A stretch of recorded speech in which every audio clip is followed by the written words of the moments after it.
Comment peut-on reproduire un style de vieux tableau à l'ancienne sur une photographie et que ça rende le plus réel possible et avec la colorimétrie et la luminosité? Alors, c'est ce qu'on va voir aujourd'hui dans ce nouveau tutoriel. C'est un créateur dans mon audience qui m'a suggéré ceci. Il m'a suggéré en fait qu'il n'avait jamais vu de tutoriel qui reproduisait un effet en fait de style de vieux tableau. Et du coup, je me suis dit, ça peut être un bon challenge. Alors en fait, il y a des techniques de reproduction de couleurs exactes quand on travaille dans l'horlogerie, dans la photographie d'horlogerie. Et je me suis inspiré de cette technique pour pouvoir reproduire la colorimétrie d'un vieux tableau que j'ai trouvé sur Internet. Alors je sais pas exactement le nom que c'est un vieux tableau, je pense, du Moyen-Âge, vu le style. Des couleurs très chaudes, très contrastées. Et en plus, je vais travailler un peu la texture avec un outil aussi que vous connaissez peut-être pas bien.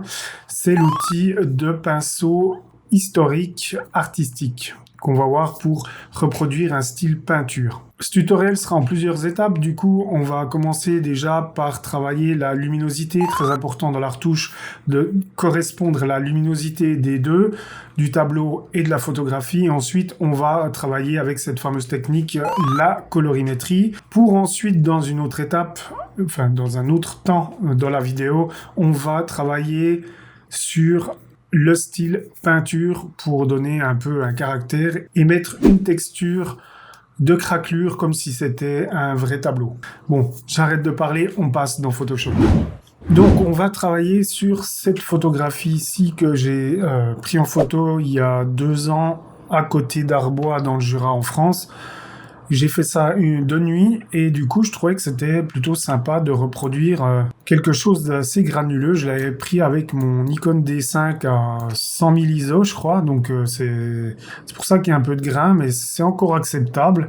Et je vais aller ici dans Fichier, Importer et Incorporer. Et je vais incorporer ici exemple tableau que vous pouvez évidemment télécharger dans la description pour faire l'exercice en même temps que moi. Donc il y aura ici, comme vous voyez, l'original en PNG, la photo que je vous ai montrée. Il y aura le PSD pour voir comment j'ai travaillé, si vous voulez être un peu curieux et regarder comment j'ai travaillé. La texture ici des craquelures pour simuler la vieille peinture.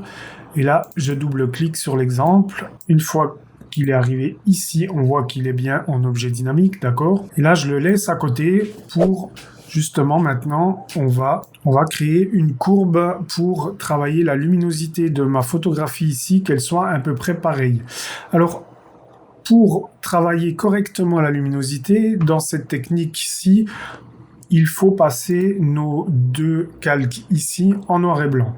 Donc déjà, je vous laisse aller dans Réglages, noir et blanc. Tout simplement, on ne touche pas le réglage du noir et blanc. On le laisse tout simplement comme ceci, juste pour voir un peu la différence de luminosité. Et là, qu'est-ce qu'on remarque déjà?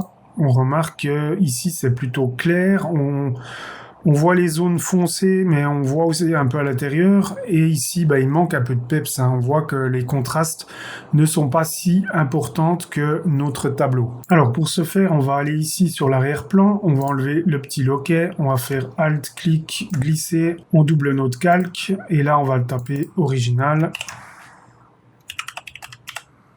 Et ici, on met une courbe. Voilà, on met bien au-dessus de notre calque qui est au-dessus d'original. D'accord?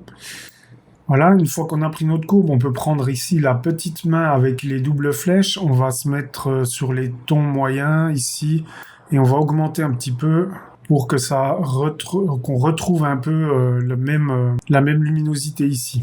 Donc on voit qu'on est à peu près dans les tons foncés et on va les éclaircir. Éclaircir un peu les tons clairs aussi, un peu plus haut. Voilà, donne un peu de peps. Et je vais figer les noirs, mais je vais pas les descendre trop parce que on voit que les noirs et certains endroits c'est bien sombre, mais on voit quand même bien les détails. Ici, quand on regarde les herbes, ils sont quand même bien visibles. Donc je vais juste reprendre là. La grande masse ici, on pourrait dire que c'est ça. Donc on va laisser un peu paraître ici notre mur. Notre point très clair ici, ça pourrait être ça. Et ici, nos tons moyens, ici derrière. Je pense qu'on est pas mal comme ça. D'accord? Alors, dans cette première étape, c'est vraiment travailler la luminosité avant tout en noir et blanc pour qu'on arrive bien à distinguer ces fameuses lumières. Une fois qu'on trouve que c'est pas mal, qu'on peut retoucher au fur et à mesure, si jamais, on le désactive et on peut jeter ici dans la corbeille le calque noir et blanc. Alors déjà, on voit que notre image de base est très bleutée comparée à notre tableau ici. C'est pas exactement la même luminosité car c'est la luminosité de la lune, mais je trouve intéressant c'est cette vieille ruelle. Moi j'aime beaucoup les villages français, les vieux villages français comme ça, et je trouvais que ça pouvait donner un truc assez chouette, un peu ancien justement, mais avec une touche de modernité dans la photographie évidemment. Voilà, on a mis la courbe, on peut regarder avant-après, on voit que j'ai rétabli un peu plus de luminosité, plus de contraste, comme notre œuvre ici, donc notre tableau, exemple tableau. Maintenant qu'on a fait ça, maintenant qu'on a travaillé la luminosité de la photo globale, on va aller un peu plus sur l'état de surface pour que ça ressemble un peu à du grain, comme si c'était tout simplement un tableau en fait, qui était un peu granuleux. Alors pour ce faire, on va aller bien sur notre photo, on clique droit, on passe en objet dynamique bien sûr, pour travailler toujours en non destructif. Alors on va zoomer un peu ici, et comme la photo est déjà bien granuleuse, ça va être vraiment pratique pour créer un peu cette texture. Alors pour ce faire, on va aller dans les filtres ici en haut et on va aller dans esthétique. Dans esthétique, on va aller dans estompage. Je pense que ceux qui me suivent depuis un moment sur la chaîne savent que j'aime bien travailler avec l'estompage. Alors on va le laisser comme ça, on va se mettre à un angle de 75, une hauteur de 3. Donc l'estompage, si vous savez pas, j'ai d'autres tutos où c'est que j'explique beaucoup plus en profondeur.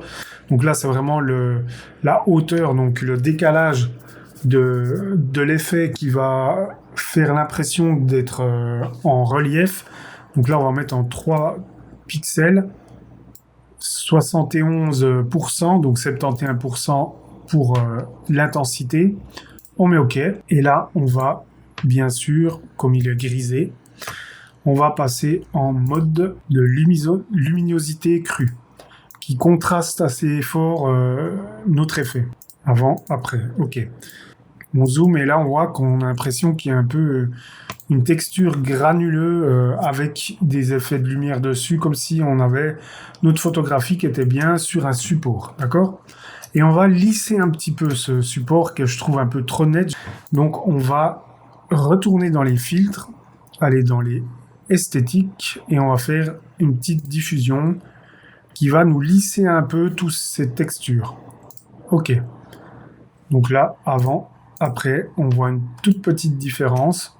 On voit vraiment qu'on a l'impression qu'on est sur un buvard ou justement une toile un peu structurée. Ok, ça donne aussi un petit cachet avec le grain photo que j'ai fait quand je l'ai fait en très haute sensibilité. Je vais désactiver et regarder globalement notre photographie. Et là, regardez, on voit des petites artefacts. J'aime pas trop. Donc, ce qu'on va faire, on va ici sur le masque du filtre dynamique.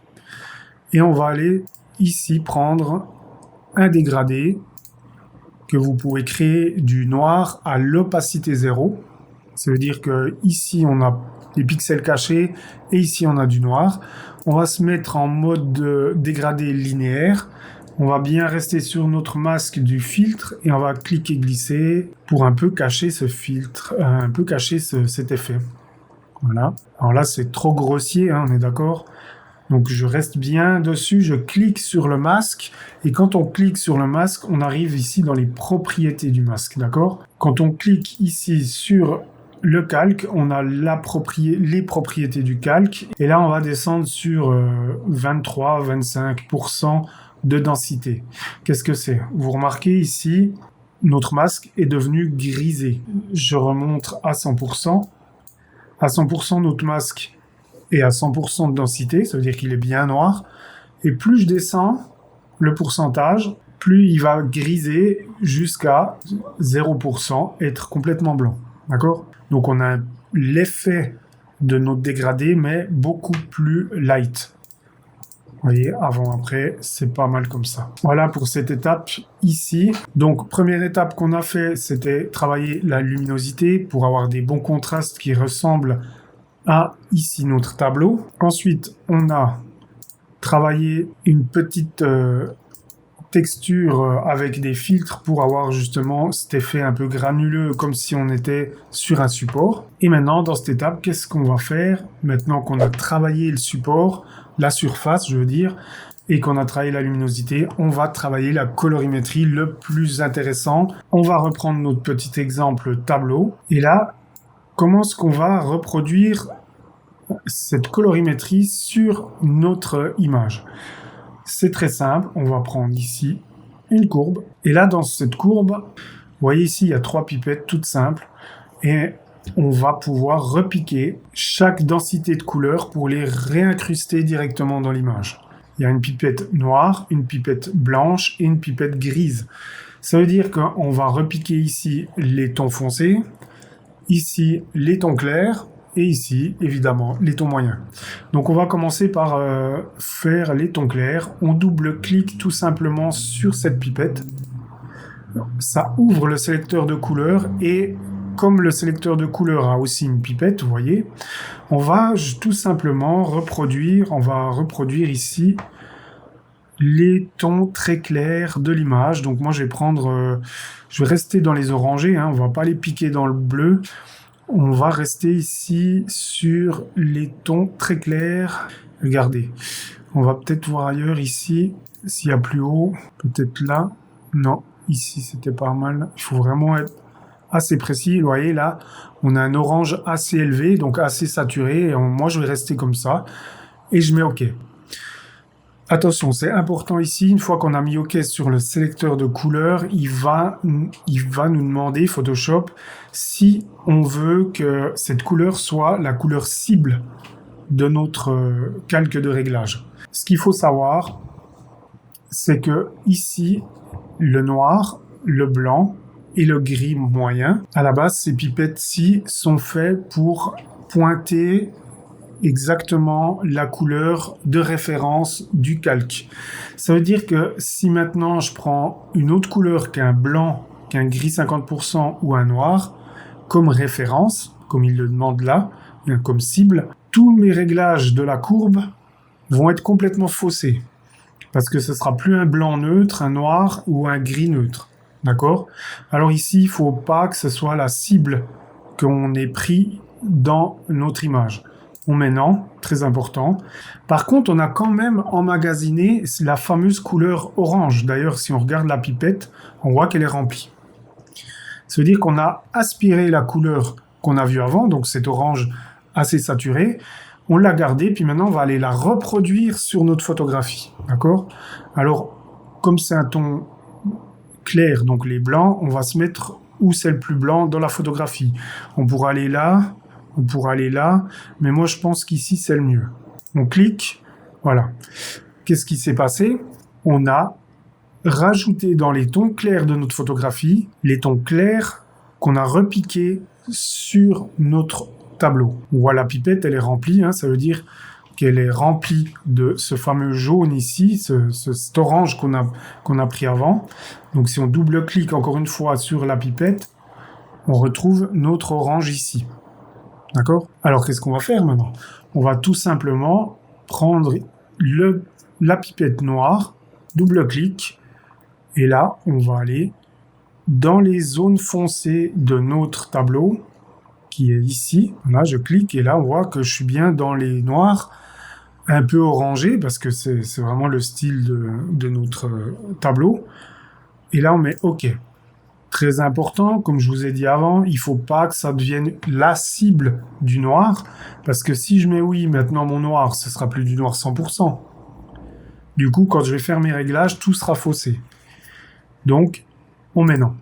Mais on a quand même, regardez la pipette, on a quand même aspiré ce noir du tableau qu'on va reproduire maintenant sur notre photographie. Alors pour moi, le noir le plus puissant, ça doit être ici de la photo. On clique. Voilà. Et voilà, on voit que ça a un petit peu changé la luminosité aussi et c'est resté très jaune. Orangé plutôt. Super. Maintenant, on va faire pareil avec les tons moyens. On double-clique sur la pipette des tons moyens. On voit qu'il y a un gris 50%, donc c'est la référence. On a bien notre pipette du sélecteur de couleurs et là, on va essayer de choper un ton moyen qui est par ici, je pense. Ouais. Quand on est pratiquement au centre, c'est qu'on est vraiment dans les tons moyens. On peut cliquer un peu à gauche, à droite, voir ce qui nous convient le mieux. OK. On dit toujours non, sinon notre gris sera plus un gris neutre. Mais on a toujours bien emmagasiné ce ton moyen. Et maintenant, on va aller chercher un ton moyen dans l'image. Ça va pas être simple, mais on va essayer. Ouais, celui-là, je pense que c'est pas mal. Si je touche à côté... Ouais, celui-là, il est pas mal aussi, je trouve. Mais on va rester un peu plus orangé. Voilà. Alors maintenant, on va faire un avant-après. Vous avez compris l'idée ? Je récapitule peut-être, comme ça, vous êtes sûr de bien comprendre, parce que c'est pas toujours hyper intuitif et simple de comprendre les pipettes de la courbe au début. On double-clique sur la pipette blanche. On pique ici la couleur donc qui est très claire. Dans les tons clairs, donc les plus clairs de l'image de référence. On met OK, on met surtout pas oui, et ensuite on reproduit ici dans notre clair de l'image pour avoir exactement la même couleur. On fait pareil avec les 3 tons. Qu'est-ce qui s'est passé sur notre courbe ? Alors on va regarder. Vous voyez qu'automatiquement, en faisant cette technique avec les pipettes, ça nous a réglé les rouge, vert, bleu de notre image directement dans notre courbe. On n'a rien touché, c'est juste le fait d'avoir sélectionné la couleur, le ton exact pour la reproduire sur l'image qui a retravaillé nos courbes de couleurs. Et maintenant, si on trouve qu'il y a une petite différence, on peut retravailler manuellement, mais on a déjà une bonne base qui ressemble quand même déjà pas mal à notre tableau. Regardez avant, ça c'est notre photo de base, donc a été retravaillée avec la luminosité, et maintenant la colorimétrie a été reproduite dessus. Alors on voit que peut-être il y a un petit peu plus de nuances que là, c'est un petit peu trop jaune, je pense. Donc je vais remonter à peine le bleu. Je pense que je vais faire comme ça. Voilà. Si vous vous souvenez, si on descend le bleu, on vient plus jaune. L'inverse du bleu dans la courbe, c'est le jaune. Pareil, là, on descend le vert, donc on est plus magenta. Donc je vais remonter un petit peu le vert aussi. Parce que je vois qu'il y a quand même pas mal de vert, comme ça. Et les rouges, moi, je trouve qu'il y a un peu plus de rouge. Donc je vais monter un peu les rouges dans les tons clairs. Peut-être comme ça. On voit ici, c'est beaucoup plus rougé. Donc j'ai envie que ça reproduise ce coin-là ici. Donc voilà, une fois qu'on pense que c'est pas si mal, évidemment plus on travaille, vous connaissez ma philosophie, plus on travaille l'image, mieux ce sera. Là on va s'arrêter pour pas que ce soit trop long. D'accord, alors maintenant qu'on a bien notre colorimétrie, notre luminosité, moi je trouve que c'est pas mal, on va déjà reproduire ici un style un peu peinture avec un outil justement, comme je vous disais avant, qu'on connaît pas beaucoup.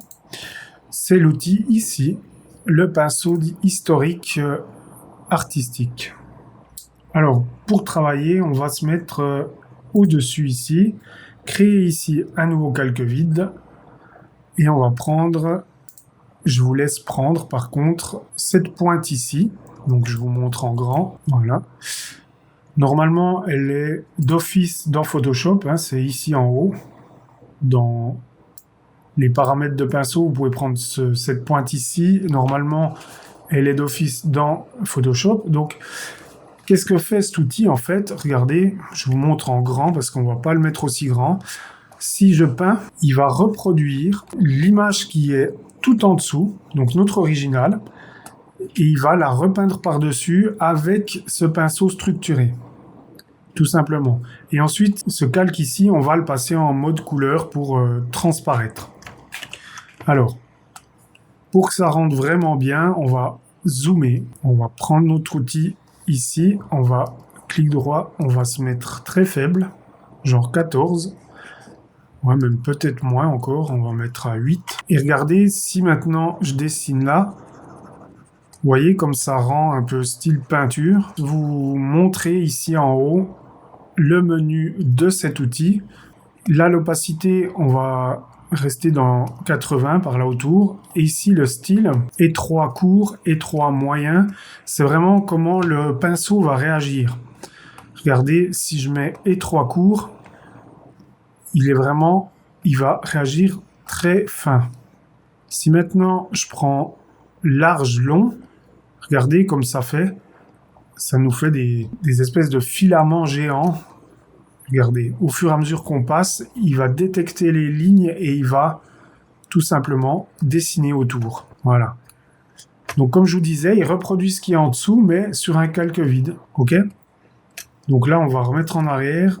On va rester sur notre calque vide, que je vais nommer peinture ou structure, on peut mettre ce qu'on veut. Et là, je vais bien me mettre sous étroit moyen. Je reste assez petit et... Pardon, tac, tac. La tolérance, on va laisser vers 30, par là autour. La zone ici, on va mettre 50, c'est moitié-moitié, donc 50, ça fait à peu près la moitié. Si je mets par exemple 10, on voit que la zone est toute petite. Si je mets 100, évidemment, ce sera beaucoup plus large, hein, vous voyez. C'est vraiment comment le pinceau réagit.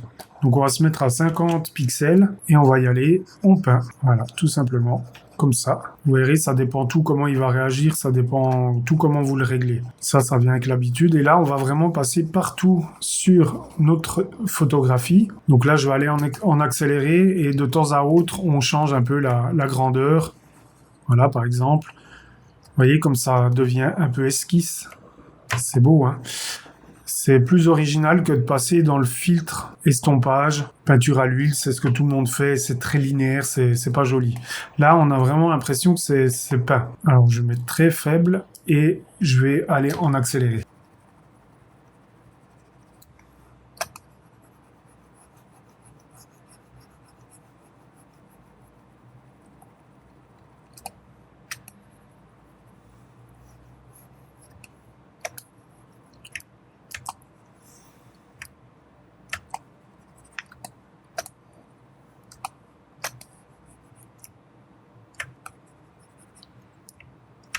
Voilà, maintenant que j'ai tout travaillé en accéléré, on va zoomer un petit peu. Là, on voit il y a des endroits que j'ai encore pas bien fait. Je vais peut-être reprendre un peu vite fait. Hop, je mets très fin. Voilà. Vous voyez, même si je mets un peu plus large, on voit que, par exemple, ça fait des petits débordements, c'est sur le bord, sur les bordures, j'aime bien. Ça fait comme si le pinceau avait un peu débordé, ou on avait mis des coups de pinceau sans faire exprès. Donc voilà. Donc là, on voit vraiment que ça a l'impression que c'est peint vraiment à la main, quoi. C'est beaucoup plus esthétique qu'un simple filtre. Maintenant, on va passer, évidemment, vu qu'on a rétabli l'original au-dessus avec notre bout de pinceau, évidemment, il faut qu'on retrouve la colorimétrie qu'on a travaillé avant. Donc, on va tout simplement ici dans les modes de fusion, on va aller dans le mode luminosité tout en bas. Et là, on a récupéré tout simplement la colorimétrie qu'on a travaillé en dessous. Si je zoome, c'est peut-être un peu trop exagéré pour moi. On va récupérer un peu du détail parce que surtout qu'on avait mis des filtres ici. Et moi, je veux quand même qu'on voie cette structure de support. Donc, on va aller dans fond ici et on va descendre un peu pour récupérer du détail du dessous. Et là, c'est un peu à vous de voir, à vous de jauger si vous voulez rester très peinture ou si vous voulez bien remettre du détail. Moi, je descends au plus bas et je monte gentiment jusqu'à quand ça me plaît. Par exemple, là, on voit que les lignes sont adoucies et on voit quand même le grain de la texture qu'on a ici, hein. Donc voilà, une fois qu'on a notre texture ici de peinture, plutôt jolie, on peut même faire avec notre exemple, voir si ça fonctionne plutôt pas mal. on va essayer de reproduire un peu près ce qu'on a, hein. Regardez, là on voit qu'on voit bien que c'est de la peinture, hein, que c'est étalé, donc ça ressemble un petit peu aussi ici. Donc c'est pas plus mal. Je vais encore peut-être un petit peu monter pour qu'on ait un peu plus de grains. Parfait, je trouve que c'est bien. Ce que je vais faire maintenant que j'ai cette texture, je vais remettre une courbe pour un petit peu éclaircir un peu plus tout ça. On va ici réglage, courbe, on se met bien au-dessus des autres courbes. Et là, je vais monter un petit peu les tons clairs, figer un peu les tons foncés. Regardez, c'est un petit peu mieux, j'aime bien, comme ceci. Ouais, super. On n'a même pas tellement besoin de saturer. On voit que ça rééquilibre un peu les luminosités. La luminosité, notre petit calque peinture. Voilà, maintenant, dans cette étape, on va remettre une texture pour faire ressortir les craquelures comme si c'était vraiment une réelle peinture. Donc, on va dans Fichier, Importer et Incorporer. Là, bien sûr, vous pouvez aussi la télécharger. Hein, dans la description, vous prenez Texture, Craquelure. Voilà, ça c'est une texture que j'ai réalisée moi-même. Voilà, on va se mettre à peu près juste comme ça. Vous prenez pour que ça prenne bien toute la place.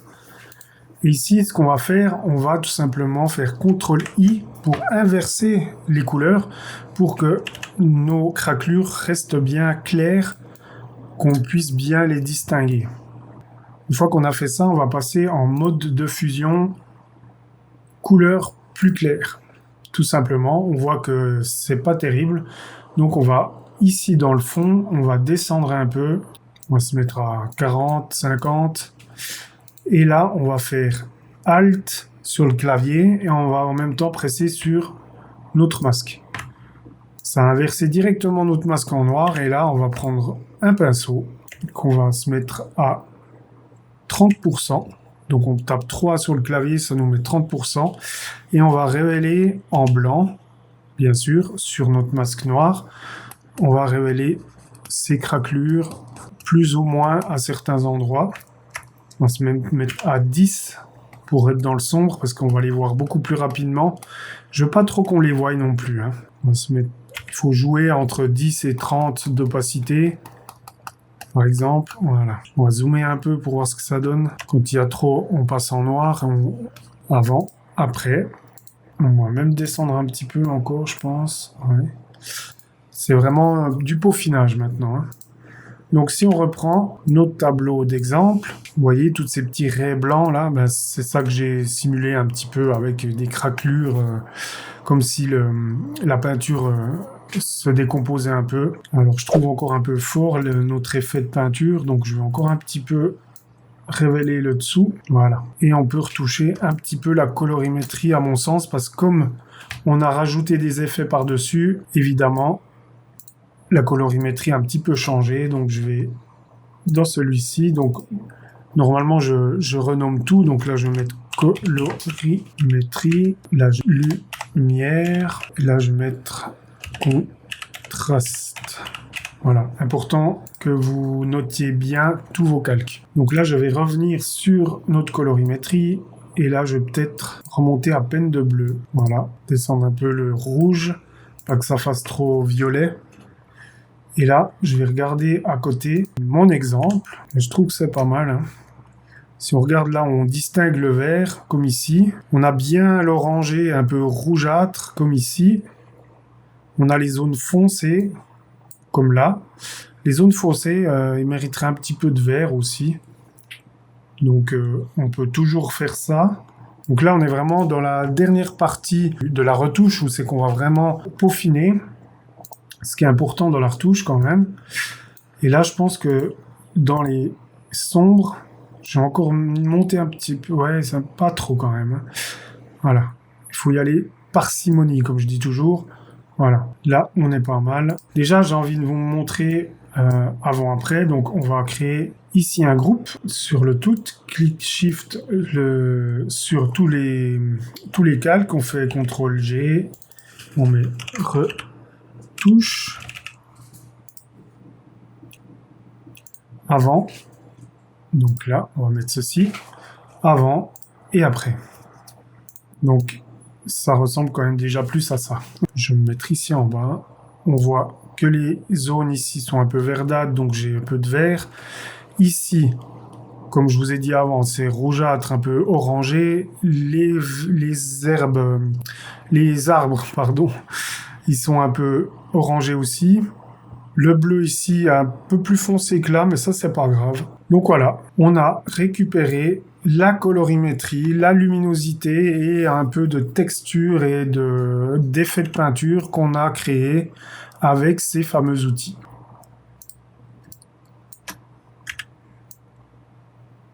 Voilà pour ce tutoriel plutôt sympathique à reproduire. Donc j'ai vraiment aimé travailler ça. Je remercie encore la personne de mon audience qui m'a suggéré ceci. J'espère que ça vous sera utile. On a vu quand même une technique de reproduction de colorimétrie un petit peu avancé, qui est quand même bien utile dans la photographie pour reproduire exactement ce qu'on a à côté. On a aussi travaillé une texture avec un outil qu'on connaissait pas trop, donc c'est le pinceau historique artistique pour créer un peu cet effet de peinture, et on a mis une texture de craquelure que j'ai réalisé au préalable pour rendre assez réel. N'hésitez pas à le dire en commentaire si vous avez réussi à le faire. Et moi, je vous dis à une prochaine vidéo et n'oubliez pas, tout le monde est créatif.